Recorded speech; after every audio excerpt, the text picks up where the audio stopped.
वडापाव म्हटलं की लहानांपासून मोठ्यांपर्यंत सगळ्याला आवडते बघा, तोंडाला पाणी सुटते बघा. त्याचं वड्याची भाजी जर चांगली झाली तर वडापाव खायला मजा येते बघा. मग मी इथं काय केले, ठेचा तयार करून घेण्यासाठी आलं लसूण जिरे आणि हिरवी मिरची कोथिंबीर घेतली बघा, मिक्सरमधून फिरून घ्यायचं. अर्धा किलो बटाटे उकडून घेतले, त्याचे सालं काढून छान मॅश करून घ्यायचं, हाताने करायचं बघा. मग आता त्याची फोडणी देण्यासाठी कढईमध्ये थोडं तेल टाकून घेतले, जिरे मोहरी टाकून घेतले, तयार करून घेतलं, ठेचा टाकून घेतले. 1 मिनिटभर छान परतून घ्यायचं बघा. मोठ्या गॅसवर करायचं नाही, बारीक गॅसवर छान परतून घेतलं की पावडर मसाला टाकायचं. अर्धा चमचा हळद, अर्धा चमचा इथं मी काळा मसाला टाकले बघा, आणि अर्धा चमचा धने पावडर टाकून घेतले बघा. चवीपुरतं मीठ टाकून घेतले. सगळं छान व्यवस्थित मिक्स करायचं.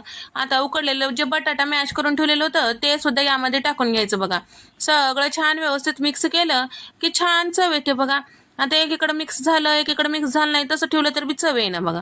छान मिक्स केल्यानंतर थोडं लिंबाचा रस टाकून घ्यायचं, 1 मिनिट परतून घ्यायचं. तयार झालं वडे.